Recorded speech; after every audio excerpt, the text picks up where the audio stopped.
And first off, I'd like to share with you that when I was analyzing the business, when I was frustrated because it wasn't growing, I came to the realization that when I talked to some of the most successful people, it seemed like they were really good at two things, and I call it the highest paid skills, and those were recruiting and promoting. And when you think of promoting, you think of people who are out there telling you about the latest event, make sure you get to this university, make sure you get to this convention. They're telling you about someone's testimonial, they're telling you about results on a product. That's promoting, and the more you promote, the more interest you create that people want to see the business or they want to try the product. That's a skill that you really need to work on because it's essential in building a business. Today, what I'm going to focus on is the other essential skill, which is called recruiting. And because I'm a teacher, I'm going to teach you from beginning to more advanced. I'm going to try to take you through some steps here. At the same time, I hope you're taking notes because I'm going to be moving quite quickly in this time frame.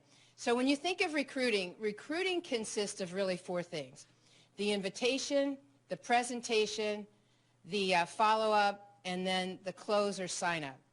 And so that is what recruiting is. But I want to tell you something.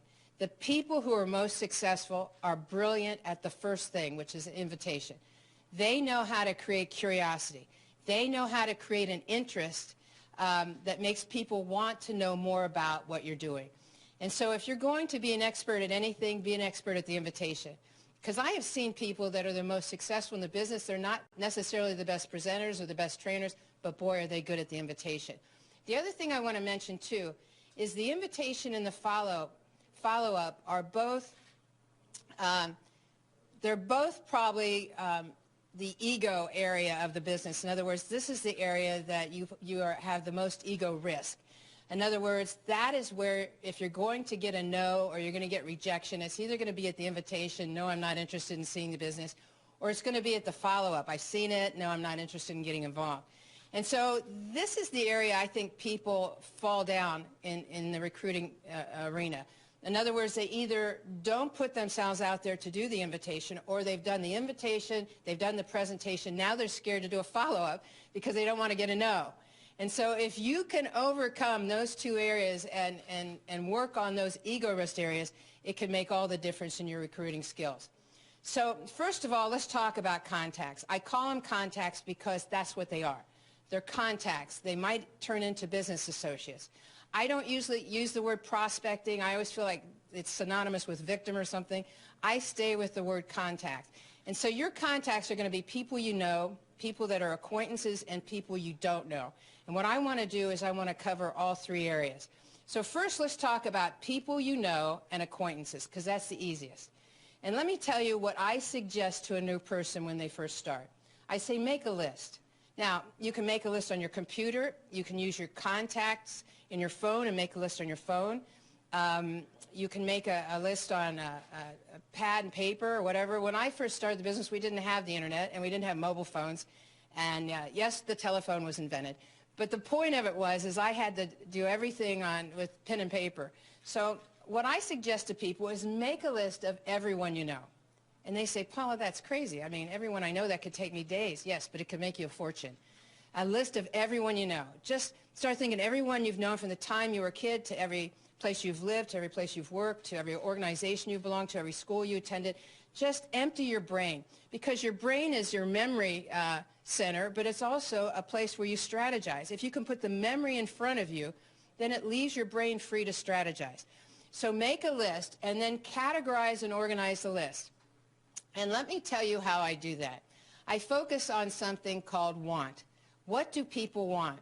People are thinking, what's in it for me, Paula? What's in it for me? You know, if I talk about, hey, I got a way you could, you know, make this kind of income, or you could do this or that, it doesn't necessarily mean that that's what they want. You know, some people, maybe they're in a job that they hate. Maybe they're in debt. I don't know. But what I want to do is focus on wants. So once I've made this list, I go through the list 3 times. The first time I go through it, I check off everyone that's like me. Who's like you on that list? Who's ambitious? Who'd like to be in business for themselves? Who wants more? That's what you're looking for. You're looking for people like you. And you know who these people are because they're people that you like to hang out with. Because you talk about things. You're not just talking about people, but you're talking about things and ideas. And, you know, I tell people, I say, I'm always looking for someone who's ambitious, someone who's a self-starter, someone who's positive, and someone who's coachable. Nothing's worse than being around negative people who are not coachable. So that's the qualifications I'm looking for. Then I check them off, and then I go through the list a second time. This time I'm looking for people who are dissatisfied. That's a want too, isn't it? Because they want out of their situation. You know, so I go through the list and I say, who on this list wants out of their job? Who hates who they work for, who they work with? Or who would like to move to a different location? Maybe their company transferred them to a certain city and they want to move back to where their family is. Who on this list is in debt? Who on this list loves to travel? You know, and so I check off those people. Maybe they're dissatisfied because they don't have enough vacation, so they can't travel the way they'd like to.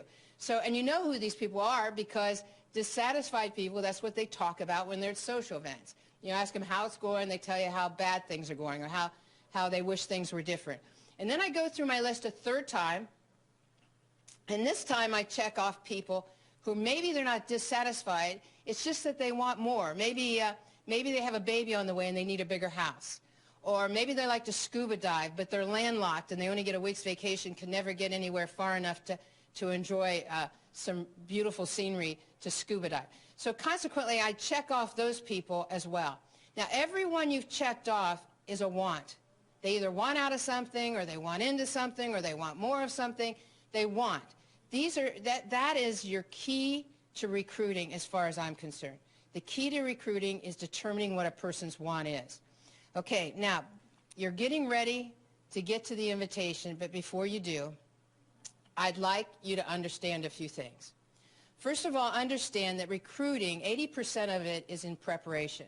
And when I say preparation, I'm really talking about 3 or 4 things. Those 3 or 4 things would be belief, maybe confidence, posture, backup. What do I mean by that? Well, you need to work on your belief in your company and your belief in yourself. Because if you don't believe and you're talking to someone, it oozes out of your pores. They can feel it. They can tell when you're not fully engaged, you're not fully committed. You know, I learned this a long time ago. You know, no one wants to be a part of your test. You know, so you either need to be all in or all out. In other words, you've got to step off the curb. You've got to make the decision, I'm going to go for this. I'm fully in. I believe in this business. I believe in myself. And you know, the more you believe in the business, the more you believe in yourself, the more confidence you're going to have. And confidence is what you want to ooze out of your pores. You want people to see confidence. You know, in the beginning, I didn't have a lot of confidence. And so I learned something called mirroring confidence. And what that meant was you mirror someone who is confident. So I used to think to myself, what if I was the president of the Chase Manhattan Bank? How would I act? How would I talk? How would I dress? How would I shake hands? And I started to mirror that image. And so what my posture was confidence. And not, you know, once I started mirroring that, eventually I became that. I became confident. I became that person I was mirroring. And so that's critical, is your posture, your confidence in your posture. Backup is merely having a backup. In other words, if I'm going to talk to someone about the business, or I'm going to invite someone to the business, I want to have a backup of certain videos, maybe certain brochures, maybe certain trainings, certain things that I can show them or stream to them so that they can get verification or validation of what this business is all about. Also, another backup would be my sponsor or an upline that I could use on a 3-way call, or I could bring onto the call to tell their story and explain, you know, what they've experienced in the business and what brought them into the business. And then the other thing would be to understand that you are a solution. I tell people you are a solution looking for a problem. You know, and when you think of it that way, if you tune your ears to constantly